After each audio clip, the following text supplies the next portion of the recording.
निकाय चुनाव को लेकर सीएम साय ने बड़ा बयान दिया है।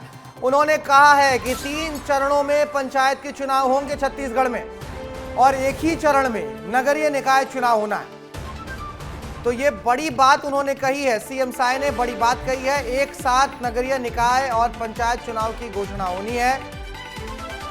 क्या कुछ कहा है मुख्यमंत्री ने, सुनवा देते आपको।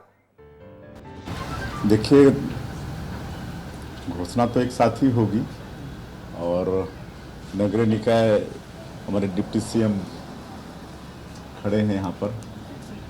नगरीय निकाय का चुनाव एक दिन संपन्न होगा, बाकी पंचायत चुनाव को 3 चरणों में संपन्न करेंगे।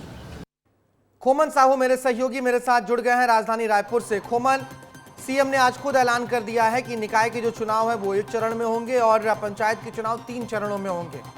विपक्ष क्या कह रही है? कांग्रेस सहमत है ना इस निर्णय से?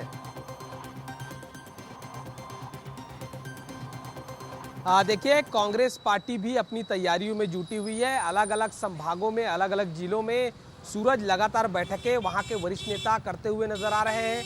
अगर मैं बिलासपुर संभाग की बात करूं तो नेता प्रतिपक्ष हैं डॉक्टर चरणदास महंत, वो लगातार अलग अलग जिलों में गुप्त रूप से जा रहे हैं, बैठक कर रहे हैं, एक तरीके से कार्यकर्ताओं को तैयार कर रहे हैं, क्योंकि कभी भी छत्तीसगढ़ में आचार संहिता लग सकती है। क्योंकि छत्तीसगढ़ सरकार ने अब घोषणा कर दिया है कि पंचायत और नगरीय निकाय चुनाव एक साथ होंगे लेकिन चरणों में होंगे।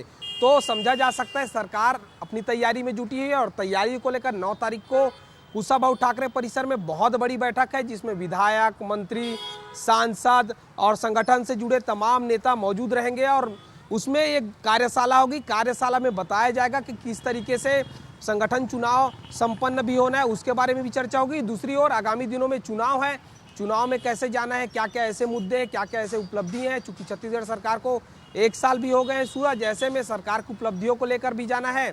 तो इस तरीके से भारतीय जनता पार्टी की सरकार पूरी तरीके से तैयार है। हाँ। और चुनाव आयोग भी अपनी तैयारियों में जुटा हुआ है।